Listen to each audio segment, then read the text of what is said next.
Alors, je commence par dire d'où je parle. Hein. Il est important de situer une parole. Je suis donc catholique. Je vais exprimer un point de vue confessionnel catholique. Je suis prêtre, et donc prêtre du diocèse de Montpellier depuis 2003. Et je suis responsable du service diocésain de l'unité des chrétiens, ou délégué diocésain, pour employer les deux termes, depuis septembre 2020. Dès que j'ai été nommé à cette responsabilité, ben, je me suis plongé dans la lecture de plusieurs textes qui balisent un peu cette fonction, et notamment des textes du magistère. Donc, en particulier, alors vous avez une bibliographie hein, sur la feuille que vous avez dû prendre à l'entrée. À la fin, la deuxième page, donc, tout d'abord, le texte du Concile Vatican II sur l'écuménisme s'appelle Unitatis Redintegratio. L'encyclique de Jean-Paul II sur l'écuménisme, Utunum Sint. Et puis, le directoire écuménique qui décline de manière un peu concrète les orientations du Concile. Le sous-titre, c'est Directoire pour l'application des principes et des normes sur l'écuménisme. Voilà, puis Dominus Jesus, donc le texte de l'an 2000. Voilà, et puis après, j'ai étoffé mes lectures. Donc, récemment, une paroissienne m'a offert ce livre, Le pasteur et l'évêque, Lettres pour faire tomber les murs. On m'a aussi offert un autre. C'est Enquête d'unité, dialogue d'amitié entre un catholique et un orthodoxe. Vous avez aussi dans la bibliographie L'Esprit de Jérusalem, l'orthodoxie et le catholicisme au XXIe siècle. Récemment, un jeune chrétien écrit Tous pour un, petit guide pour vivre l'unité des chrétiens. Le cardinal Walter Casper, Manuel d'écuménisme spirituel. Voilà, enfin, je n'ai pas tout pris, mais vous avez plusieurs titres donc, dans la bibliographie, si vous voulez continuer, prolonger ce que je vais vous dire, et ce qui est un peu nourri ma réflexion. Donc, tout d'abord, ben, vous savez certainement ce qu'est un diocèse. Hein, c'est, du point de vue catholique, c'est l'église locale ou l'église particulière sous l'autorité d'un évêque. Le Concile Vatican II dit le diocèse est la portion du peuple de Dieu confiée à un évêque, qu'il en soit avec la coopération du presbytérium, le pasteur. Le diocèse prend le nom de la ville où réside l'évêque. Ici, donc, c'est le diocèse de Montpellier. Comme l'évêque ne peut pas tout faire, eh bien, il nomme des collaborateurs qui coordonnent chacun un service diocésain. Alors, il y en a plusieurs. Hein. Moi, j'ai la responsabilité du service diocésain de l'unité des chrétiens, mais je ne suis pas seul. Il y a une petite équipe avec moi. Il y a José Forneron, Marie-Christiane Arléry et un diacre, Thierry Puig. Voilà. José est plus particulièrement tourné vers les protestants, parce qu'il est lui-même marié à une protestante, et Marie-Christiane Arléry vers les orthodoxes, puisque son mari s'est tourné vers l'orthodoxie. Oui, c'est normal. C'est normal, oui.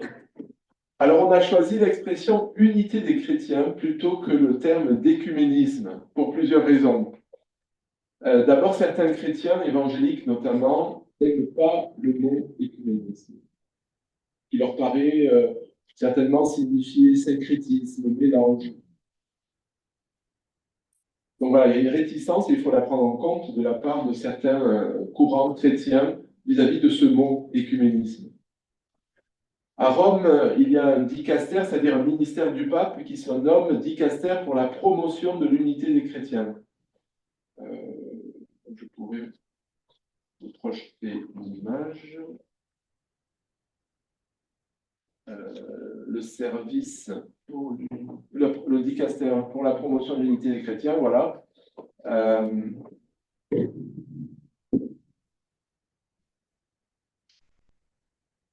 si vous regardez, il explique donc sa mission. Sa mission. Et puis les sections qu'il compose ce dicaster, Église orthodoxe de tradition byzantine et Église orthodoxe orientale. Donc ça c'est la section orientale, et la section occidentale, donc Communion anglicane, Fédération luthérienne mondiale, etc. Donc vous voyez, deux sections au sein du dicaster pour la promotion de l'unité des chrétiens qui aident le pape donc, dans les relations écuméniques. Donc voilà, à Rome, on a un dicaster qui porte le nom de Unité des chrétiens. Et à Paris, à la Conférence des évêques de France, il y a aussi un service national pour l'unité des chrétiens. On voit que le terme d'écuménisme est évité. De plus, ce nom, unité des chrétiens, paraît plus accessible, plus clair peut-être que le mot d'écuménisme, qui souvent prête à confusion. Hein. Dans les médias, vous avez peut-être repéré qu'on emploie le mot écuménisme pour interreligieux, en fait. Or, il faut bien distinguer les deux, évidemment. Interreligieux, c'est les relations entre les différentes religions du monde. Hein. Alors que l'écuménisme, c'est à l'intérieur de la religion chrétienne, hein, les différentes églises ou confessions chrétiennes. Le but de l'écuménisme, c'est bien l'unité des chrétiens. Le but du dialogue interreligieux, ce n'est pas l'unité de toutes les religions du monde. Ça n'aurait pas de sens de faire une seule religion à partir de toutes les religions du monde. Alors, les fonctions du service diocésain de l'unité des chrétiens. D'abord, favoriser les relations entre l'Église catholique diocésaine et les autres églises et communautés chrétiennes présentes dans le département de l'Hérault. Cela implique évidemment des rencontres régulières. Un rêve, ce serait d'instaurer un groupe stable représentant les différentes églises et communautés engagées sur la voie de l'écuménisme. Or, on s'aperçoit que voilà, on n'en est pas encore là, c'est un peu fluctuant. On ne sait jamais à qui on doit s'adresser et voilà, si on n'oublie pas quelqu'un. Donc, quand on fait nos réunions écuméniques locales. Le rôle aussi du responsable du service diocésain de l'unité des chrétiens, c'est de faire le lien avec le service national à la Conférence des évêques de France. Il y a une réunion annuelle de tous les délégués diocésains, puisque dans chaque diocèse de France, normalement, il y a un délégué, un responsable diocésain, un service pour l'unité. Troisième fonction du service diocésain, c'est informer l'évêque, le conseiller, le représenter dans toutes ces questions concernant l'unité. Aider aussi les catholiques qui se posent des questions très concrètes parfois concernant mariage mixte, concernant l'accueil ou l'hébergement d'une communauté non catholique dans des locaux paroissiaux, par exemple. À qui a-t-on affaire? Où est la frontière entre le dialogue écuménique et puis le refus de s'ouvrir à une communauté qui paraît un peu plus ou moins sectaire? Voilà, pas toujours simple. Il y a un service aussi au diocèse pour les relations, enfin pour oui, les mouvements, les nouveaux mouvements religieux, plutôt que de dire secte. Donc voilà, parfois il faut discerner. Clairement, les Mormons ne sont pas considérés comme chrétiens. Voilà. Mais parfois, c'est difficile. Hein. Les témoins de Jéhovah non plus. On sort de la sphère des relations écuméniques et du christianisme. Et bon, voilà. Parfois, il faut chercher à qui a-t-on affaire. Hein. Discerner.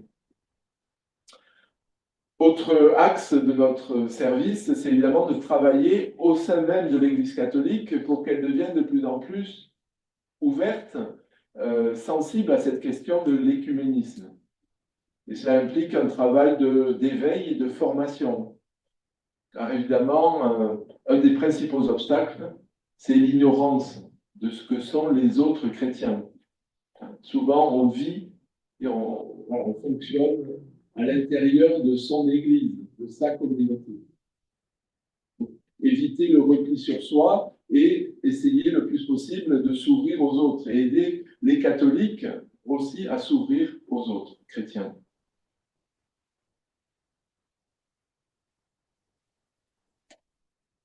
Alors, quelques convictions qui m'habitent.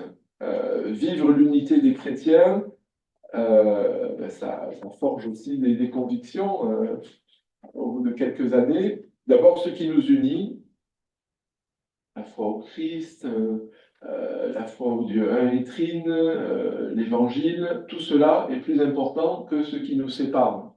C'est important de le dire d'emblée, puisqu'après on va aborder les points sensibles. Donc ce qui nous unit est plus important que ce qui nous sépare. S'il y a des divergences réelles entre nos églises, il y a aussi des différences de vocabulaire et d'angle d'approche qui, loin de nous séparer, nous enrichissent mutuellement. Voilà. Telle confession chrétienne va davantage mettre l'accent sur tel aspect de la foi chrétienne. Et c'est intéressant de l'entendre, de le réentendre. Ça peut nous enrichir mutuellement. Autre conviction, nous avons tous la mission d'annoncer l'Évangile au monde et l'union fait la force, tandis que, évidemment, la division est un contre-témoignage.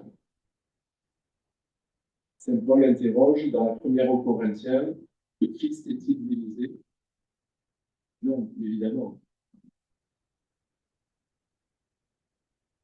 Autre conviction, chaque chrétien, chaque communauté chrétienne a quelque chose à apprendre des autres et a aussi quelque chose à leur donner, à leur transmettre.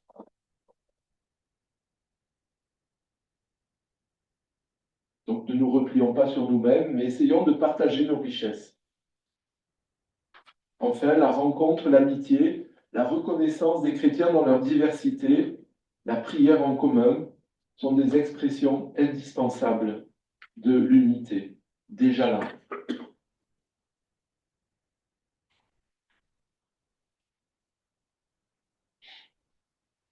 Alors comment vivre cette unité, comment s'y attaquer? Quand j'ai commencé, évidemment, comme responsable diocésain, je me suis dit, il faut connaître les acteurs locaux, rencontrer notamment les responsables d'églises et de communautés ecclésiales présentes dans le diocèse. Alors évidemment, notre premier interlocuteur historiquement, c'est l'Église protestante unie de France, antérieurement l'Église réformée de France, des relations anciennes, avec évidemment aussi des blessures issues de l'histoire. Mais voilà, on a des liens très forts et anciens qui s'approfondissent encore. Il y a aussi les églises orthodoxes. Elles se développent avec les migrations venues de l'Est et du Proche-Orient. Alors je vous cite 3 églises orthodoxes avec lesquelles je suis en lien.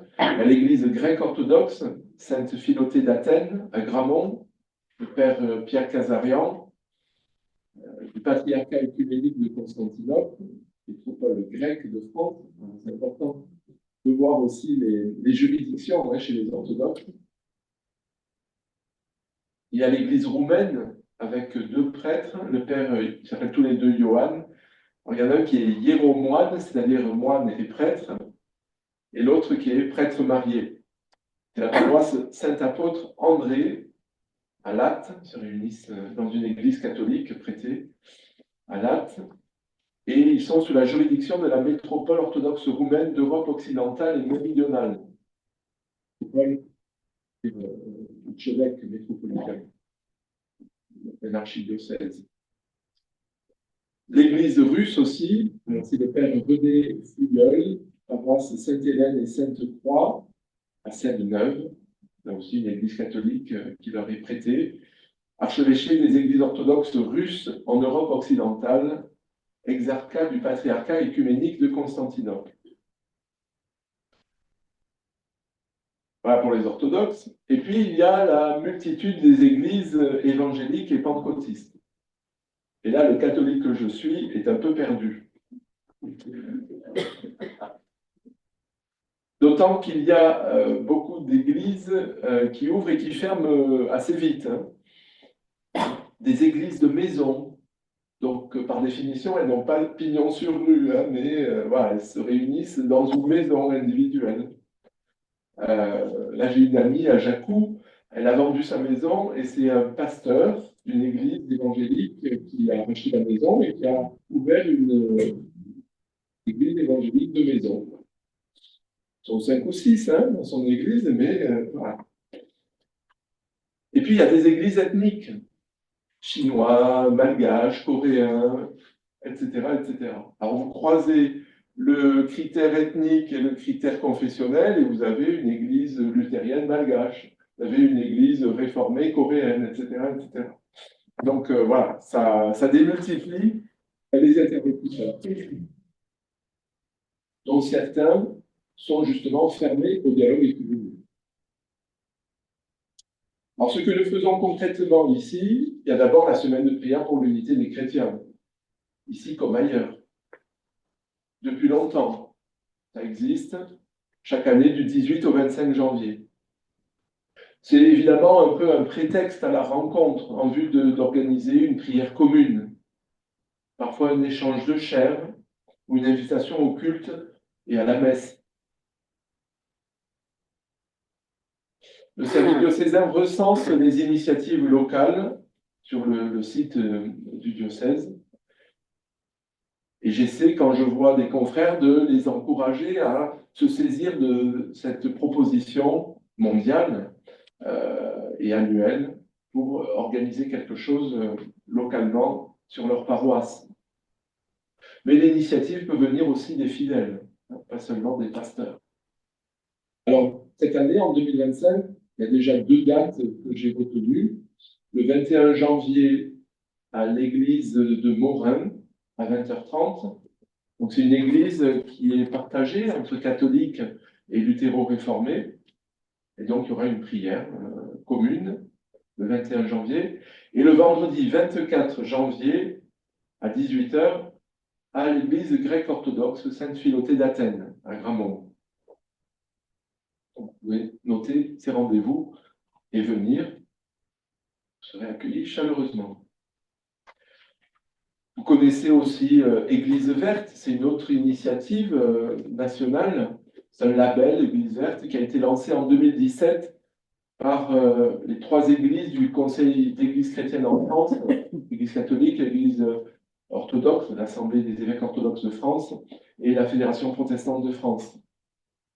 Voilà, c'est des communautés, paroisses qui prennent au sérieux l'engagement pour la protection hein, de l'environnement. Autre exemple d'initiatives qui se vivent localement, les EDC, entrepreneurs et dirigeants chrétiens, c'est un mouvement œcuménique national. Hier soir, justement, j'avais mon équipe qui se réunissait, j'accompagne une équipe EDC, entrepreneurs et dirigeants chrétiens.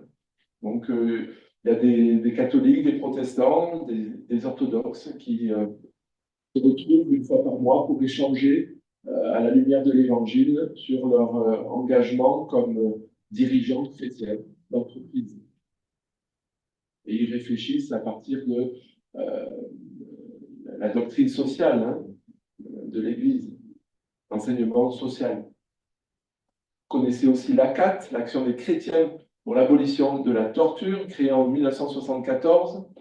Là aussi, un engagement très concret en faveur des chrétiens de différentes confessions. Et cette année, l'ACAT va fêter ses 50 ans, n'est-ce pas, Anne? Ça aura lieu en décembre à Montpellier. Il y aura une rencontre au Carrousel le 10 décembre sur le thème Dénoncer l'inhumain. Donc le 10 décembre au Carrousel, à quelle heure? 18h. 18h. Dénoncer l'inhumain.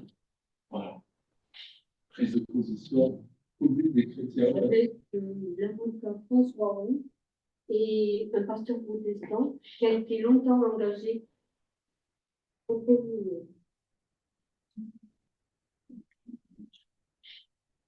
Autre exemple d'action locale, au niveau écuménique, la lecture écuménique de la Passion, le vendredi saint, à la date des Occidentaux. Et en 2025, nous aurons une date commune avec les orthodoxes. Chaque année, entre midi et 2, donc, lecture commune de l'évangile de la Passion, depuis 2007, je crois, et dans un lieu différent. Alors en 2024, c'était la cathédrale de Saint-Pierre. L'an prochain, en 2025, Père Casarian nous accueillera dans l'église Sainte-Philotée d'Athènes, de Montpellier. Il y a aussi la journée mondiale de prière, JMP, qui est un mouvement écuménique mondial initié par des femmes chrétiennes. Et se concrétise donc chaque année le premier vendredi de mars. Cette année, enfin en 2025, en mars 2025, ça aura lieu à l'église Don Bosco à Antigone. Donc les liens sont anciens, il y a beaucoup de choses qui se font déjà. Mais c'est vrai qu'avec les évangéliques, c'est plus récent. Et en fait, il y a eu un tournant local en février 2021.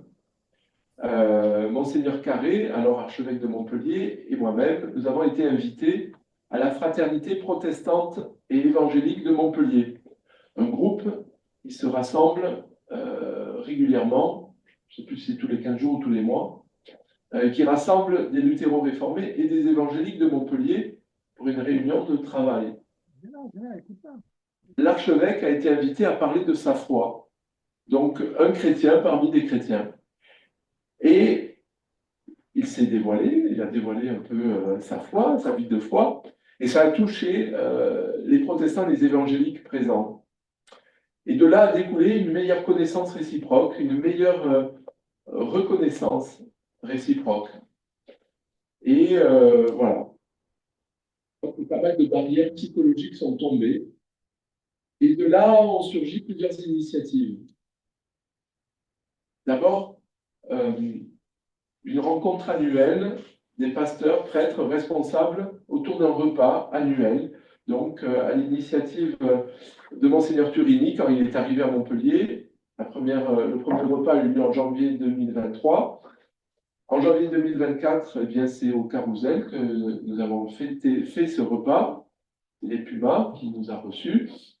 Et un nouveau repas est prévu le 23 janvier à la Villa Maglone, à midi. Donc, voilà, tisser des liens fraternels, autour d'un repas et d'une prière commune. Autre initiative, le Forum chrétien. Donc, vous connaissez le principe du Forum chrétien. Hein. Là aussi, on parle par petits groupes, toutes confessions confondues, à la première personne. Hein. On témoigne de sa foi et on dit « je ». Voilà, on n'est pas là pour représenter une institution, une église, une confession. On est là pour parler de sa foi à la première personne. Et là aussi, ça déplace les lignes. On n'a pas d'étiquette. On se découvre comme chrétien et on échange sur l'essentiel, ce qui nous fait vivre notre relation au Christ. Donc, le 1er mai 2024, 100 personnes de différentes confessions se sont réunies au Lazaret, à Sète.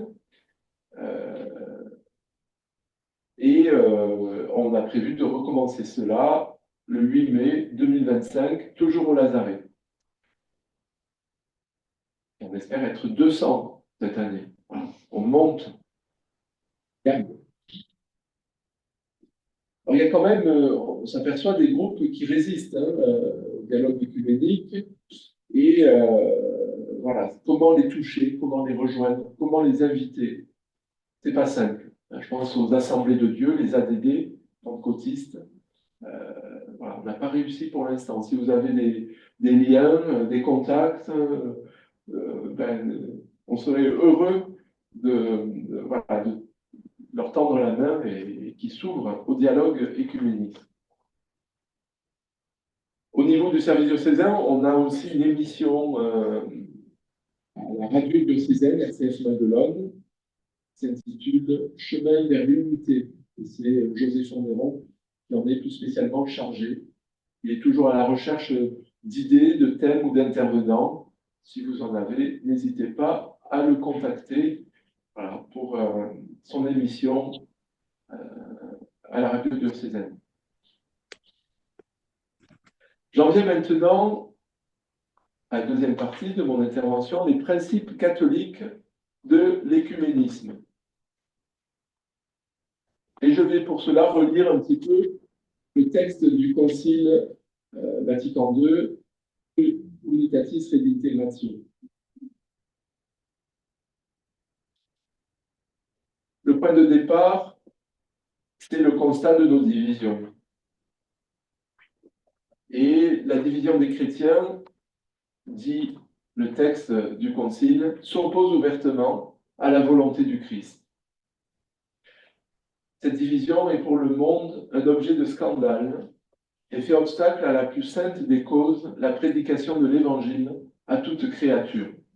Voilà, c'est le numéro 1 de Unitatis Redintegratio. Vous savez, les textes sont divisés en numéros, paragraphes. Donc c'est le premier paragraphe. Derrière, on entend Jean 17, 21, que tout soit un, comme toi, Père, tu es en moi, et moi en toi. Qu'ils soient un en nous, eux aussi, pour que le monde croie que tu m'as envoyé. Donc, ce constat d'une division qui blesse le corps du Christ, qui est un scandale et un contre-témoignage. Autre point, la reconnaissance d'une communion imparfaite mais réelle entre les chrétiens séparés. Je cite Unitatis Redintegratio numéro 3. Ceux qui croient au Christ et qui ont reçu validement le baptême se trouvent dans une certaine communion, bien qu'imparfaite, avec l'Église catholique. Autre citation, justifiés par la foi reçue au baptême, incorporés au Christ, ils portent à juste titre le nom de chrétiens. Et les fils de l'Église catholique les reconnaissent à bon droit comme des frères dans le Seigneur. Donc voilà, ces chrétiens non catholiques, validement baptisés, on y reviendra, sont reconnus comme chrétiens et comme frères. C'est intéressant hein, la terminologie parce qu'évidemment elle a changé. Auparavant, on parlait facilement d'hérétiques et de schismatiques. Hein. Voilà. Donc là, des frères et des chrétiens, des frères dans le Seigneur. Et la base commune, hein, c'est ce même baptême qui nous a unis au Père, au Fils et à l'Esprit Saint. Troisième point hein, que je relève dans ce texte, Unitatis Redintegratio, la reconnaissance des autres églises et communautés séparées comme des moyens de salut. Donc là, on passe des relations interpersonnelles entre baptisés aux églises. Hein. Les églises et communautés séparées sont des moyens de salut. Belle reconnaissance. Le Concile reconnaît que les églises et communautés auxquelles ses frères et sœurs séparés appartiennent sont dotées de nombre d'éléments essentiels voulus par le Christ pour son Église.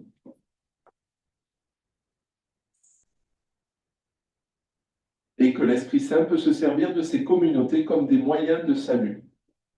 Unitatis Redintegratio numéro 3. Alors ces éléments essentiels ou bien, c'est la parole de Dieu écrite, la vie de grâce, la foi, l'espérance et la charité, des dons intérieurs du Saint-Esprit et d'autres éléments visibles. Cela, l'Église reconnaît que les autres églises non catholiques eh bien, les ont. Ces éléments essentiels donnés par le Christ. En conséquence, écrit le Concile, ces églises et communautés séparées, bien que nous croyons qu'elles souffrent de déficiences, ne sont nullement dépourvues de signification et de valeur dans le mystère du salut. L'Église du Christ, en effet, ne refuse pas de se servir d'elle comme de moyen de salut, dont la vertu dérive de la plénitude de grâce et de vérité qui a été confiée à l'Église catholique. Bon, on y reviendra. Mais vous voyez, des éléments de grâce et de salut dans les autres communautés chrétiennes. Autre point que je relève, dans Unitatis Redintegratio, le souci de l'unité des chrétiens concerne toute l'Église,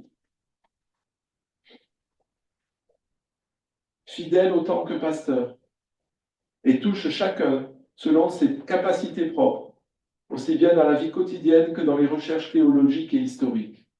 Unitatis Redintegratio numéro 5. Donc certes, il y a la recherche théologique, historique, mais il y a aussi chaque baptisé. L'écuménisme concerne chacun. Le pape François dit « marcher ensemble, prier ensemble, travailler ensemble ». Tous les baptisés.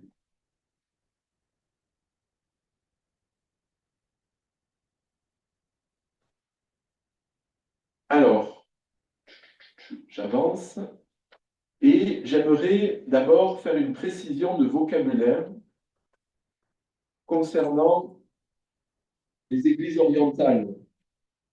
Pour nous occidentaux, là aussi c'est assez complexe. Il faut distinguer les églises orientales catholiques, donc unies à Rome, par exemple au Liban les Maronites, en Irak les Chaldéens, en Égypte les Coptes catholiques. Et oui, il y a une petite église copte catholique.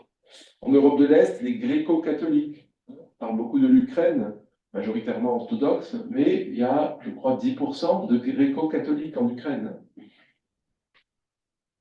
Et il faut distinguer donc toutes ces églises orientales catholiques des églises orientales non catholiques, donc non unies à Rome. Parmi elles, il y a les églises orthodoxes, les plus nombreuses. On dit aussi les églises des 7 conciles.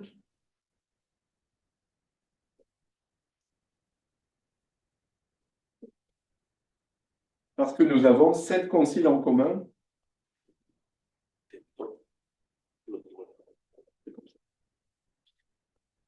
C'est pas simple. Il faut trouver le bon trou. Voilà. Alors, après, il faudra un certain temps puisqu'il s'est mis en veille le vidéoprojecteur. Et alors, je vais, moi, sur le site que je voulais vous montrer. Donc, dans les églises orientales non catholiques, il y a les orthodoxes, mais il y a aussi d'autres églises. Alors, il faut réactiver le vidéoprojecteur. Je suis allé sur le site de l'œuvre d'Orient. C'est un site qui vient en aide aux églises orientales. Et vous avez une fresque, une frise qui vous montre les différentes églises orientales et les scissions qui se sont produites au fil des siècles, au fur et à mesure qu'il y a eu les conciles. Bon, tant pis, c'est pas grave. Si tu peux juste attendre parce que l'éteint, il le remettre en discussion. Donc, je vous invite à aller le voir, c'est œuvre-orient.fr. Et voilà, ça permet d'y voir un peu plus clair. Parfois. Bon, non, c'est pas grave. On y reviendra peut-être plus tard.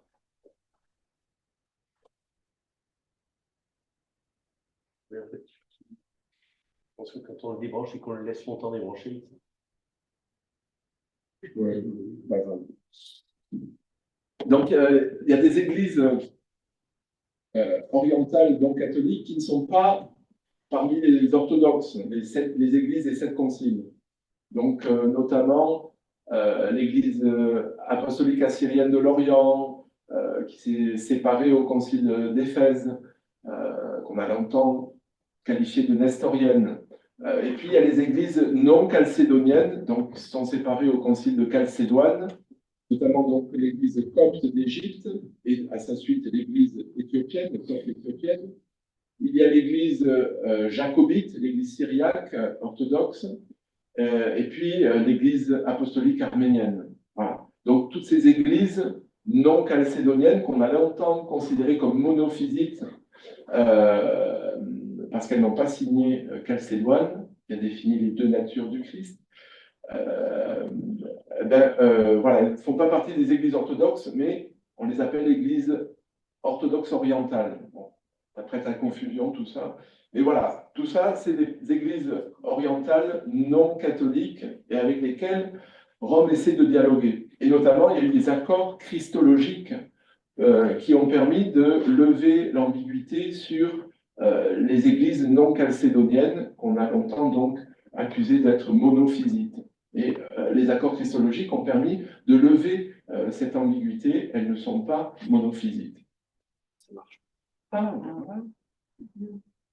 Alors, tchouk.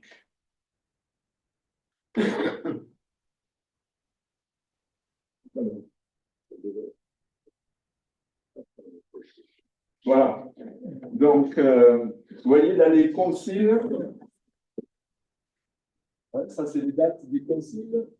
Et paf, le troisième concile, Éphèse, premier schisme, donc l'église assyrienne de l'Orient, qu'on a accusée d'être nestorienne, parce que à Éphèse, on a condamné Nestorius.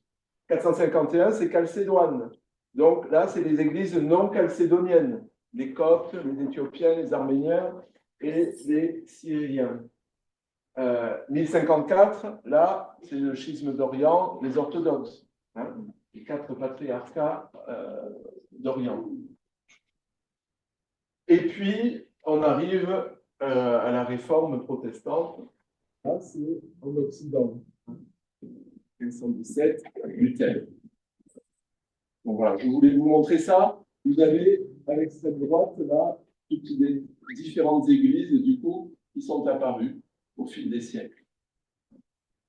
En Orient, notamment, certaines sont en Orient, ont beaucoup diminué. Pensez à cette église assyrienne de l'Orient. Aujourd'hui, il n'y a plus que quelques centaines de milliers de fidèles, je crois, mais elle a été à une époque hyper missionnaire en Orient. Elle est allée jusqu'en Chine et en Inde. On a trouvé des traces d'évêchés jusque là-bas. Et puis, elle s'est contractée. Et voilà, aujourd'hui, elle est toute petite, mais elle existe. Voilà.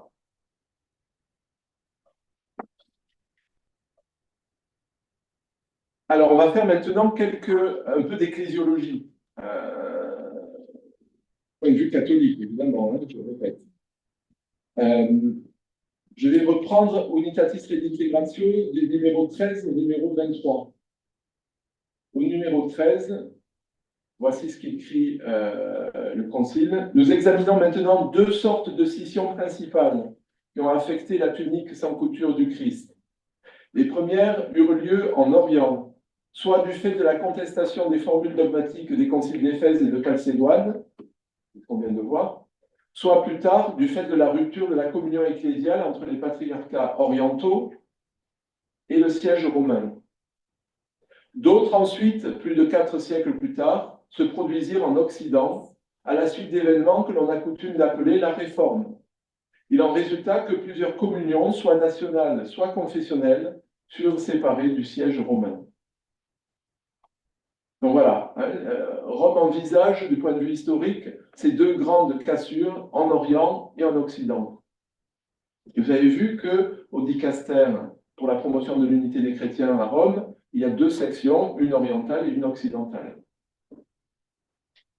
Pour les églises orientales, Unitatis Redintegratio numéro 15, je cite, « Puisque ces églises, bien que séparées, ont de vrais sacrements, principalement en vertu de la succession apostolique, le sacerdoce et l'Eucharistie, qui les unissent intimement à nous, une certaine communicatio in sacris, dans des circonstances opportunes et avec l'approbation de l'autorité ecclésiastique, est non seulement possible, mais même recommandée. » La communicatio in sacris, expression latine, qui désigne la participation à une liturgie et la réception d'un sacrement dans une autre église que la sienne. Exemple, un catholique qui voyage dans une région où il n'y a pas de prêtre catholique, au fin fond de la Russie, peut recevoir, en théorie, la communion ou l'onction des malades ou l'absolution des péchés, dans une église orientale non catholique. Inversement, un chrétien oriental non catholique vivant en Occident, et n'ayant pas de prêtre oriental à sa disposition, peut recevoir les sacrements dans l'église catholique. Donc, je parle de ces trois sacrements, l'Eucharistie, la pénitence et l'onction des malades. D'ailleurs, j'étais aumônier d'un collège catholique à Béziers. On célébrait le pardon, il y avait des confessions. Il y a un gamin qui vient vers moi et qui me dit « Je suis orthodoxe russe ». Donc évidemment, il est loin de la Russie et loin d'un prêtre orthodoxe russe. Alors je lui ai dit « Est-ce que tu veux recevoir le pardon ?» Il m'a dit « Oui ». Je lui ai dit, évidemment, tu ne deviens pas catholique, tu restes orthodoxe russe. Je ne fais pas de prosélytisme, je ne n'incorpore pas à l'Église catholique. Mais donc, je l'ai confessé et je lui ai donné l'absolution. Hein. C'est possible. Voilà. Dans des cas particuliers, quand la personne le demande librement, a des dispositions requises et croit au sacrement. Je l'ai même fait pour un protestant qui avait été baptisé catholique et qui m'avait demandé le sacrement du pardon. Je lui avais donné l'absolution. Voilà.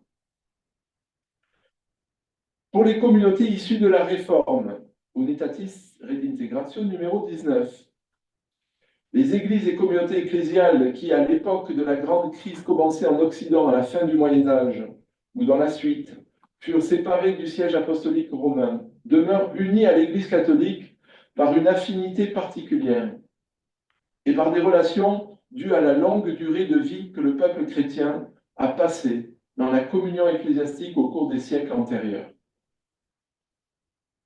Donc voilà, souvent on ravive la mémoire douloureuse des guerres de religion, mais nous avons vécu ensemble depuis toujours, enfin pendant 15 siècles en Occident. Nous partageons une même culture. Il y a une affinité particulière entre nous, dit le Concile. Unitatis Redintegratio numéro 19, étant donné que ces églises et communautés ecclésiales, à cause de leur diversité d'origine, de doctrine et de vie spirituelle, se distinguent notablement, non seulement de nous-mêmes, mais aussi entre elles, il est très difficile de bien les définir. Et nous n'en avons pas ici l'intention. Bon, voilà. Le Concile reconnaît qu'il y a une multitude, enfin une division qui s'est faite à partir du XVIe siècle dans ces églises issues de la Réforme.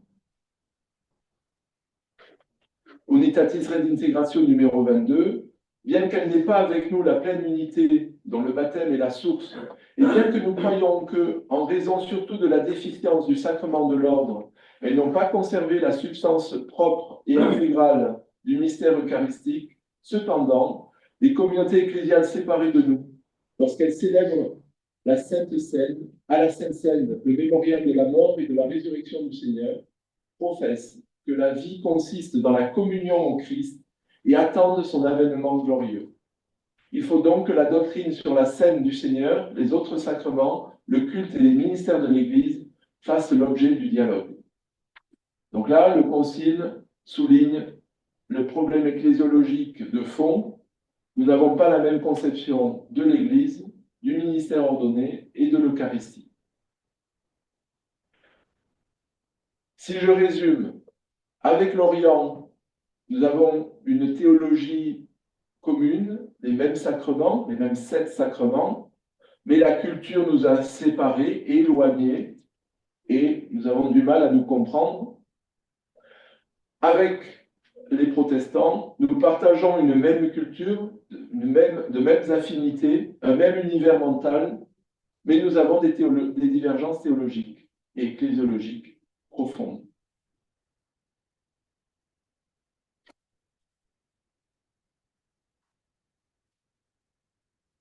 Alors justement, j'en viens maintenant aux questions concrètes. Souvent, on est confronté à ça concrètement dans le diocèse, les services diocésains. Le baptême, d'abord. Imaginez un couple mixte qui a un enfant. Comment faire pour le baptême? Le principe général, c'est que le baptême se fait dans une église ou une communauté particulière, précise. Par le baptême, la personne est incorporée au Christ et à son église, et cela se réalise concrètement dans une église déterminée. Il n'y a pas de baptême écuménique. Un baptême ne doit donc pas être conféré conjointement par deux ministres appartenant à deux églises différentes, un prêtre et un pasteur.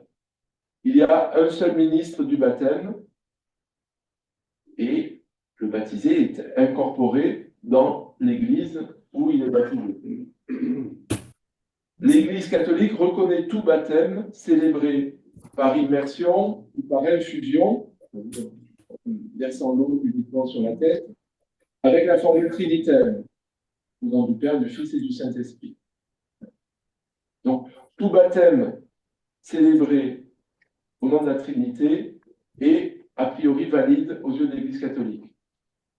Si un baptisé change d'église ou de communauté ecclésiale, il n'est pas rebaptisé. Ça, c'est un point important pour l'Église catholique. C'est très choquant si on procède à un rebaptême. Mais certaines communautés le font. Et ça blesse ce lien d'unité qu'est le baptême. Unique baptême, il y a un seul baptême.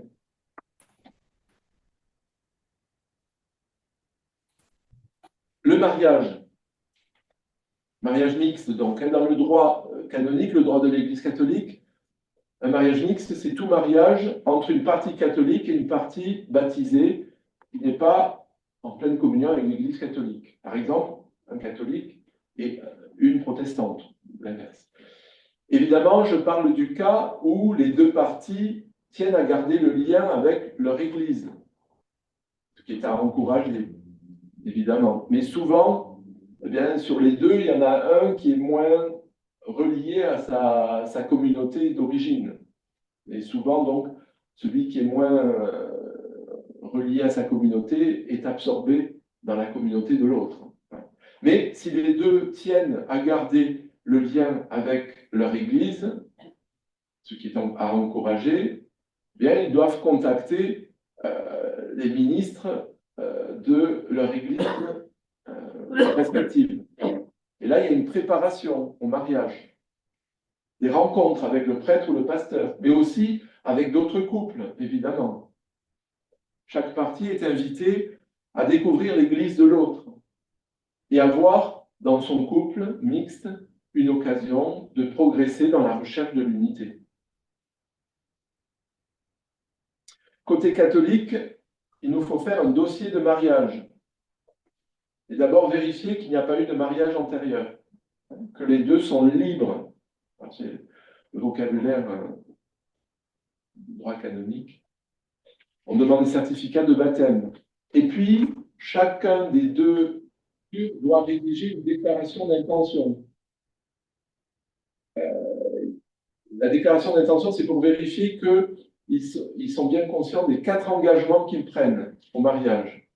La liberté, ils sont libres pour se marier, mais ils envisagent aussi la vie maritale, la vie de famille, non pas comme la corde au cou, mais comme un tremplin vers plus de liberté. À 2, à 3, à 4 avec les enfants, etc. La liberté. La fidélité l'un envers l'autre, évidemment. La fécondité, c'est-à-dire l'ouverture à la vie biologique, aux enfants. Puis, si jamais le couple ne peut pas avoir d'enfant, la fécondité, c'est aussi le rayonnement du couple, dans la société, dans l'Église, etc. Et puis, 4e engagement, l'indissolubilité, un lien que rien ne peut dissoudre, un lien pour la vie. Alors évidemment, il faut parler dans la préparation du baptême et de l'éducation chrétienne des enfants. La partie catholique s'engage à ne pas abandonner la foi catholique et à tout faire pour la transmettre à ses enfants. La partie non catholique voudra certainement en faire de même pour sa propre tradition. C'est normal. L'Église dit l'essentiel, c'est de préserver l'unité du couple. C'est ça qui prime. Indissolubilité. Bon, il faut aussi transmettre le dossier de mariage à l'évêché et demander l'autorisation de célébrer un mariage mixte. Ça, c'est en interne. Une seule célébration religieuse est possible, il faut choisir alors entre l'Église et le temple. Pour les protestants, le mariage n'est pas un sacrement. Pour les catholiques et les orthodoxes, oui. Alors il peut y avoir une dispense de forme canonique du mariage, si le mariage est célébré au temple par le pasteur. Si c'est à l'église, le pasteur peut lire les Écritures, les commenter, bénir le couple. J'ai vécu cela à la paroisse de Castelnau, ma première paroisse. On a marié une catholique avec un protestant. Tous les deux étaient investis, attachés à leur église d'origine. Et voilà, on a célébré à la paroisse catholique en présence du pasteur. Donc il y a une liturgie de la parole, puis la liturgie du mariage, comprenant l'échange des consentements des époux et la bénédiction du couple par le prêtre ou le diacre chez les latins. Parce que si l'un des deux conjoints est oriental, la bénédiction du couple doit être donnée obligatoirement par un prêtre. L'Eucharistie. Alors, catholiques et orthodoxes insistent sur la nécessité de communier pleinement à la même foi pour participer au repas eucharistique. C'est-à-dire, on ne dissocie pas communion eucharistique et communion ecclésiale. Il faut faire partie de la même église pour communier dans cette église. Il y a l'adage, l'église fait l'Eucharistie et l'Eucharistie fait l'église. Catholiques et orthodoxes insistent sur l'exigence de la présidence de l'Eucharistie par un évêque ou un prêtre ordonné. C'est pourquoi, dans la situation actuelle, l'hospitalité eucharistique ne peut être envisagée que pour des cas d'exception. Je cite Unitatis Redintegratio numéro 8. Il n'est pas permis de considérer la communication in sacris, donc par exemple la communion dans une autre église que la sienne, comme un moyen à utiliser sans discernement pour restaurer l'unité des chrétiens. Donc ce n'est pas un moyen. Je continue à citer le numéro 8 de Unitatis Redintegratio. Deux principes règlent principalement cette communication in sacris, exprimer l'unité de l'Église, donc c'est ce que j'ai dit, hein, communier dans une Église, ça exprime que je fais partie de cette Église, c'est l'unité de cette Église qui est en jeu, mais aussi faire participer aux moyens de grâce. Donc quand on communie, on reçoit la grâce d'en haut, la grâce de Dieu. La communication sacris est la plupart du temps interdite du point de vue de l'expression de l'unité. La grâce à procurer la recommande quelquefois. Donc, vous voyez, là, il y a une ouverture. La règle générale, c'est que on communie dans l'église à laquelle on appartient, on ne va pas communier dans une église à laquelle on n'appartient pas. Il y a cette ouverture de la communion donne la grâce. Et donc, voilà, au nom de quoi la refuser? Là, on est dans une contradiction. On a envie, voilà, de communiquer la grâce au plus grand nombre. En fait, il y a des cas de figure où on va pouvoir donner les sacrements, donc les trois dont j'ai parlé, Eucharistie, absolution des péchés et onction des malades. Alors, avec les membres des églises orientales, c'est plus simple. Je cite, puisque ces églises, bien que séparées, ont de vrais sacrements, principalement en vertu de la succession apostolique, le sacerdoce et l'Eucharistie, qui les unissent intimement à nous, une certaine communication in sacris, dans les circonstances opportunes et avec l'approbation de l'autorité ecclésiastique, est non seulement possible, mais même recommandée. Donc, je vous l'ai déjà cité, Unitatis Redintegratio numéro 15. Le problème, c'est que les églises orientales non catholiques ont une pratique plus restrictive. Certaines réservent leurs sacrements à leurs fidèles, à l'exclusion des autres. Donc, si l'Église catholique est prête à ouvrir ses sacrements à des fidèles orientaux, la réciproque est rarement vraie. Avec les protestants, là je cite le directoire écuménique au numéro 131. En cas de danger de mort, les ministres catholiques peuvent administrer ces sacrements dans les conditions énumérées ci-dessous. Donc il y a des conditions. Alors, le directoire parle du danger de mort, mais il y a aussi d'autres cas où l'évêque peut donner son accord, notamment quand il y a un couple mixte, un catholique, une partie catholique et une partie protestante. Les conditions, que cette personne soit dans l'impossibilité pour le sacrement désiré d'avoir recours à un ministre de son Église ou communauté ecclésiale, et qu'elle demande ce sacrement de son plein gré, qu'elle manifeste la foi catholique en ce sacrement et qu'elle soit dûment disposée, qu'elle ait les dispositions intérieures pour recevoir ce sacrement. J'en viens à ce qui pose encore problème du point de vue théologique. Troisième partie, ce qui nous pose problème. D'abord, le filioque. Vous savez qu'en Occident, donc à partir du 8e siècle, on a ajouté au credo de Nicée-Constantinople le filioque. C'est une des causes de la rupture avec les orthodoxes en 1054. En Occident, il y avait le contexte de l'arianisme et il fallait renforcer la foi en la divinité du Christ avec cet ajout. Les protestants, vous avez cité le Nicée-Constantinople, le credo. Ça arrive. Avec le filioque? Oui. Oui. Oui. Voilà. Vous suivez la tradition occidentale. Donc ça reprend la citation de Jean 15, 26, lorsque viendra le Paraclet, Parakletos en grec, le défenseur, Jésus parle de l'Esprit Saint, que je vous enverrai d'auprès du Père, l'Esprit de vérité qui procède du Père, il rendra lui-même témoignage de moi. Donc Jésus dit que l'Esprit procède du Père, o paratou patros ekporeu etai. Donc là, dans l'évangile de Jean, l'Esprit procède du Père, point. Et il y a bien une relation entre le Fils et l'Esprit, puisqu'il dit le Paraclet que je vous enverrai. Bon.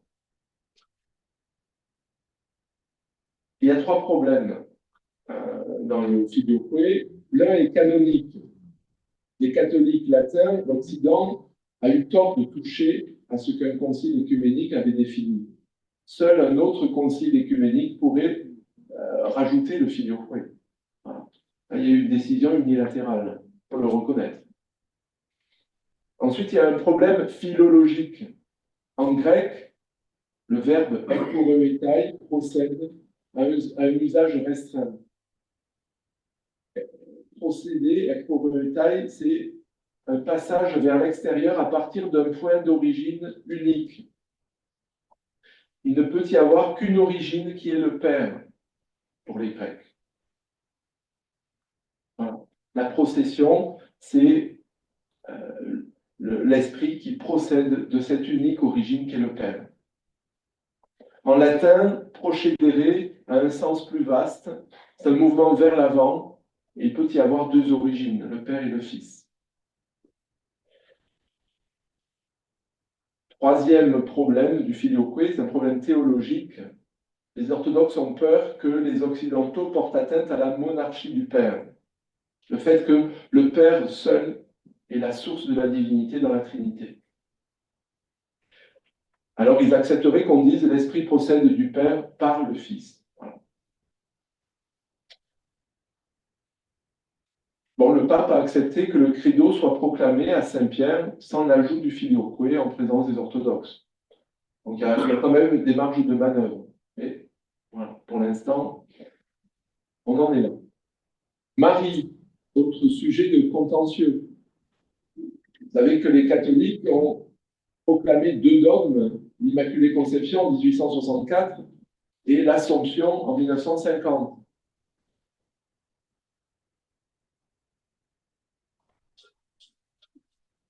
Alors, ces deux dogmes, on dit marial avec un S plutôt que Mario, pas très joli Mario.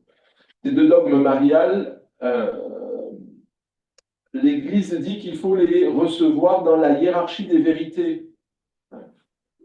C'est un concept, la hiérarchie des vérités, qui a été introduit au Concile Vatican II, dans Unitatis Redintegratio, justement, pour faciliter le dialogue écuménique. Qu'est-ce qu'il veut dire, ce concept? C'est-à-dire, il y a des dogmes qui ne se comprennent qu'en rapport avec le fondement de la foi chrétienne. Le fondement de la foi chrétienne, ce sont les dogmes christologiques et trinitaires que nous avons en commun. L'incarnation, la rédemption, la Trinité. Voilà. Là, on est au cœur, au fondement de la foi chrétienne. Les dogmes mariales, Assomption, Immaculée Conception, bien, ne se comprennent qu'en dépendance du noyau dur de la foi chrétienne. Ce n'est pas une relativisation des dogmes mariales, mais c'est une invitation à comprendre qu'il y a une hiérarchie des vérités.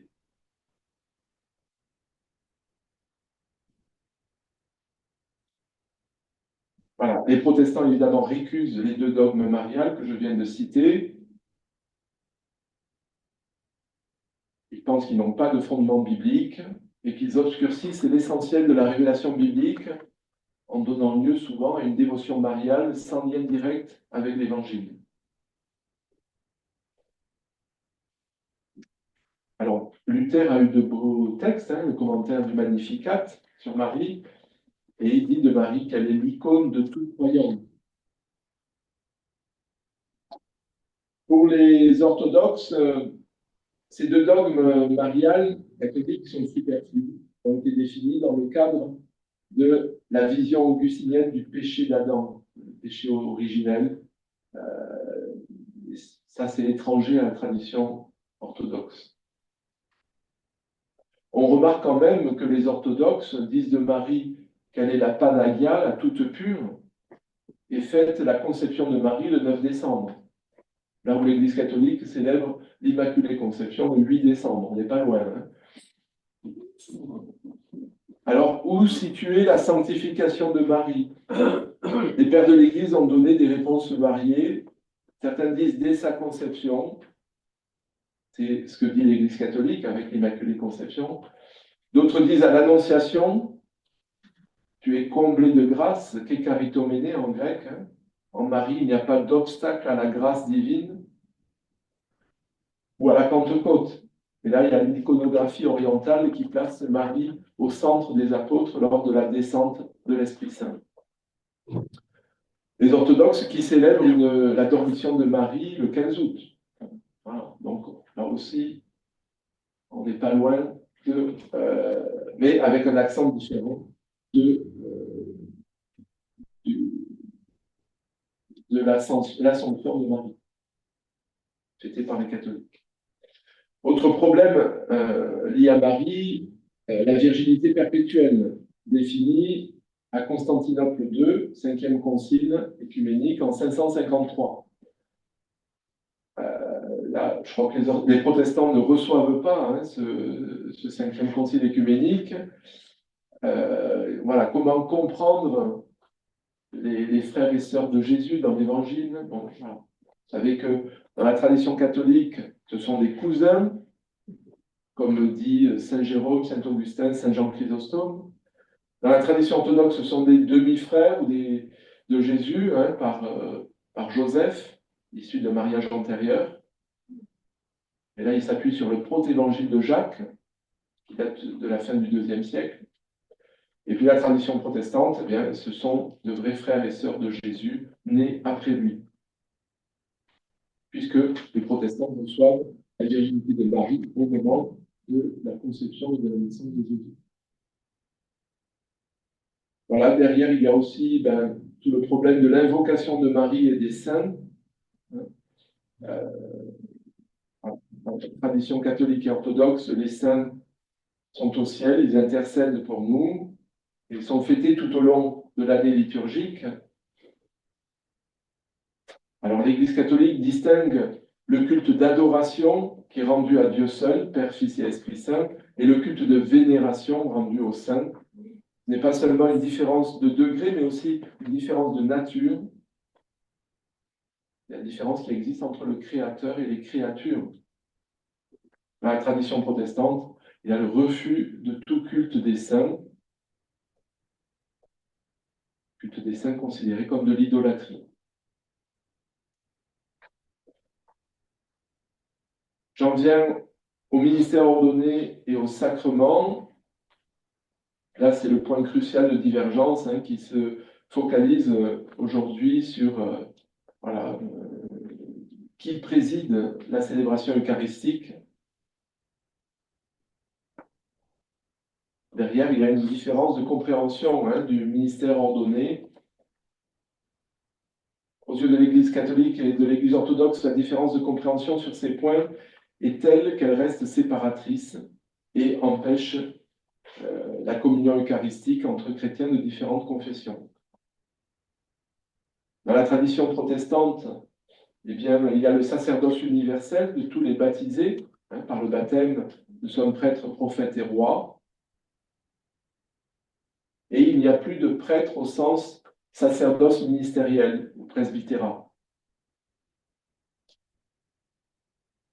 Dans les traditions catholiques et orthodoxes, à côté du sacerdoce universel ou commun des baptisés, il y a le sacerdoce ministériel. Donc, par l'ordination, certains deviennent prêtres au service du sacerdoce commun de tous les baptisés. Je cite Lumen Gentium numéro 10. Lumen Gentium, c'est le texte du Concile Vatican II sur constitution dogmatique sur l'Église. Le sacerdoce commun des fidèles et le sacerdoce ministériel ou hiérarchique, qui ont entre eux une différence essentielle et non seulement de degré, sont cependant ordonnés l'un à l'autre. L'un et l'autre, en effet, chacun selon son mode propre, participe de l'unique sacerdoce du Christ.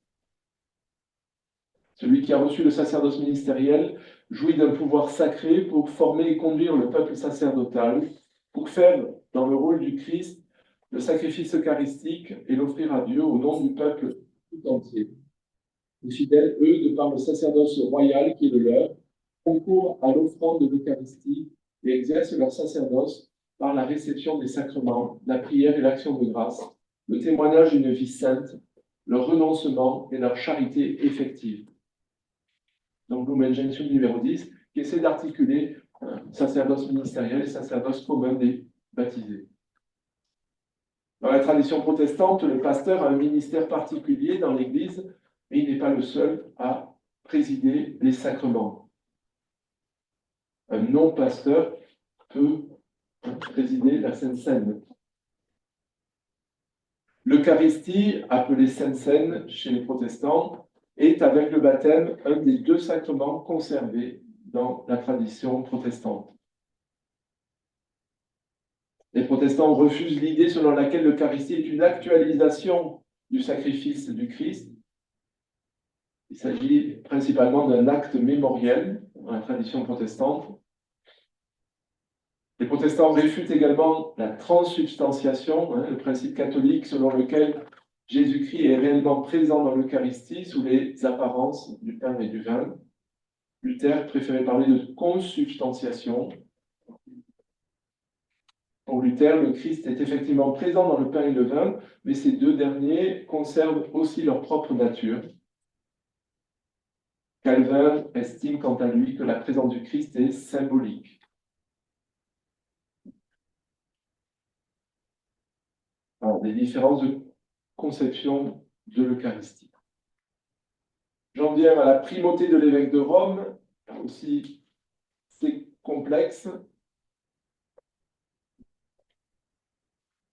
Donc, je m'attache, vous savez qu'il y a le pouvoir temporel, le pape est le chef d'un État, l'État de la Cité du Vatican, c'est une chose, l'État reconnu par le droit international. Cet État a été créé au XXe siècle pour assurer l'indépendance de l'évêque de Rome vis-à-vis de tout pouvoir politique. mais le plus important, c'est le pouvoir spirituel. Donc l'évêque de Rome est, comme successeur de Pierre, le chef du collège des évêques et le pasteur suprême de l'Église, dans la tradition catholique. Donc on parle de la primauté de l'évêque de Rome. Cette revendication de la primauté de l'évêque de Rome, voilà, c'est ce qui achoppe. Alors, les églises orthodoxes et orthodoxes orientales sont prêtes à reconnaître une certaine primauté d'honneur à l'évêque de Rome, mais sans pouvoir, sans réel pouvoir. Alors que dans la conception catholique, il y a une primauté d'honneur, évidemment, mais il y a aussi une primauté de juridiction. Le pape a un pouvoir de juridiction sur l'Église universelle.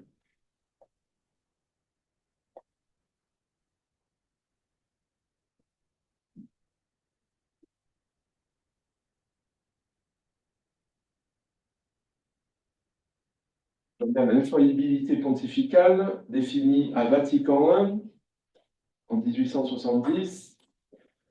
Donc là aussi, c'est un problème dans le dialogue écuménique. Donc le pape ne peut pas se tromper lorsqu'il définit les vérités concernant la foi et les mœurs. Il s'exprime ex cathedra, c'est-à-dire à partir de la cathèdre, de la chaire de l'apôtre Pierre. Alors, heureusement, les interventions du pape ex cathedra sont extrêmement rares. Mais voilà, ça interroge les non-catholiques sur cette infaillibilité du pape. Alors, ça a été défini dans un contexte historique particulier, hein, la perte des états pontificaux, perte d'un pouvoir temporel, un raidissement, hein, évidemment, de la papauté. Et aujourd'hui, on veut relire tout cette infaillibilité pontificale à la lumière de Vatican II, qui va mettre davantage en avant la collégialité des évêques. Donc, le pape est l'évêque de Rome, et il est au sein de ce collège des évêques du monde entier, collège épiscopal, et on relie aussi cette infaillibilité pontificale à la lumière aussi de tous les développements écuméniques, tous les dialogues écuméniques qui se sont faits au XXe siècle.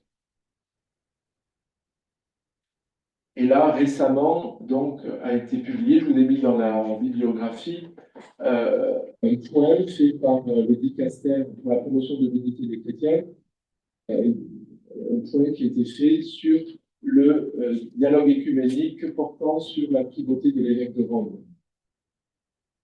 Vous savez que Jean-Paul II a publié l'encyclique Utrumcis, où il a proposé aux chrétiens non catholiques de réfléchir sur l'exercice du ministère de l'évêque de Rome. Quel service pour l'unité de l'Église universelle? Quel service acceptable par des chrétiens non catholiques? Parce que beaucoup, chez les non catholiques, prennent conscience de l'importance d'un service de l'unité à l'échelle mondiale. Voilà. Mais à quelles conditions ce ministère pourrait être exercé par l'évêque de Rome? Les orientaux, les orthodoxes vont dire l'évêque de Rome est le patriarche de l'Occident. À ce titre, il peut avoir une autorité, un pouvoir de juridiction sur l'Église d'Occident, mais pas sur les patriarcats orientaux du premier millénaire, Jérusalem, Antioche, Constantinople et Alexandrie. Donc, est-ce qu'il faudrait distinguer, quel patriarcat aussi, puisque les patriarcats de l'époque de Chalcédoine, ils étaient autour de la Méditerranée. L'Église aujourd'hui, elle est plus que méditerranéenne. Elle s'est répandue dans le monde entier. Est-ce qu'il faudrait envisager de créer des patriarcats pour des régions du monde? l'Amérique du Sud, l'Amérique du Nord, le Moyen-Orient, l'Extrême-Orient, l'Afrique noire, etc., etc. Voilà, des réflexions qu'il faudrait avoir. Hein. Et Jean-Paul II, donc, dans Udunum Sint, propose aux chrétiens non catholiques de réfléchir. Et il y a eu des réponses et des dialogues qui ont été faits. Et donc, il y a ce texte qui vient de sortir, je ne l'ai pas encore lu, je l'ai mis dans la bibliographie, et qui s'intitule, c'est le dernier donc, dans la partie du magistère, l'évêque de Rome, primauté et synodalité dans les dialogues écuméniques et dans les réponses à l'encyclique Udunum Sint. Voilà, c'est les prochaines lectures. J'en viens à ma conclusion. Après, évidemment, il y aura des questions. Si vous n'êtes pas complètement endormi. On dit souvent qu'après le printemps écuménique, permis par Vatican II, les années 60, 70, 80, on traverserait un hiver écuménique. Il faut relativiser. Je crois que surtout qu'on a changé de génération dans les interlocuteurs. Et le problème à l'échelle locale, c'est qu'on s'aperçoit qu'il y a de moins en moins d'interlocuteurs chrétiens pour l'écuménisme. Nous sommes de moins en moins nombreux, les chrétiens, ici, à Montpellier. Et il y a de plus en plus d'églises et de communautés chrétiennes présentes à Montpellier. L'émergence des orthodoxes et de nombreuses communautés évangéliques et pentecôtistes. On a pu dire aussi que l'urgence du dialogue interreligieux avec l'islam a pris le dessus sur le dialogue écuménique. Je crois plutôt que l'émergence de l'islam en Occident appelle à un sursaut de dialogue écuménique. Nous ne sommes pas crédibles dans notre annonce de l'Évangile si nous apparaissons divisés. Certes, l'islam est maintenant très présent en France et à Montpellier. C'est la première religion pratiquée à Montpellier. 21% des enfants qui naissent en France portent un prénom musulman. Et la proportion augmente. Mais n'oublions pas que la majorité de nos concitoyens se sont éloignés de toute tradition chrétienne. Seuls 20% des enfants qui naissent aujourd'hui en France sont baptisés et très peu sont catéchisés. Donc complètement ignares par rapport au christianisme. Le taux de pratique, c'est epsilon, question française. Pour autant, la question du sens de l'existence n'a pas disparu de l'horizon. Et nous, chrétiens, nous devons proposer la foi dans la société actuelle, ici et maintenant.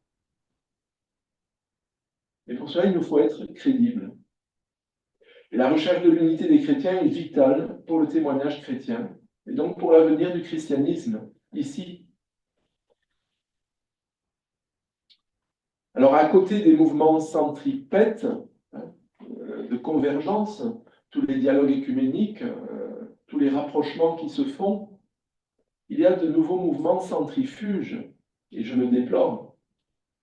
De nouvelles fractures sont apparues à l'intérieur même de chacune de nos églises et communautés chrétiennes, notamment sur les questions éthiques.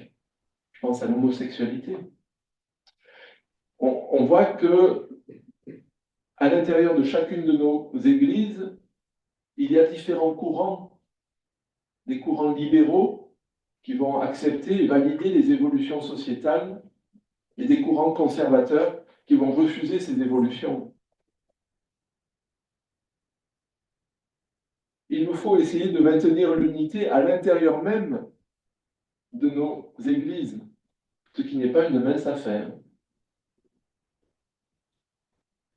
Mais l'avenir de l'écuménisme est entre nos mains. Et je crois qu'à Montpellier, bien, il y a beaucoup d'hommes, il y a des hommes et des femmes de bonne volonté qui y travaillent. L'enjeu est de parvenir à l'unité visible de tous les baptisés. La tâche est immense, mais le Christ compte sur nous.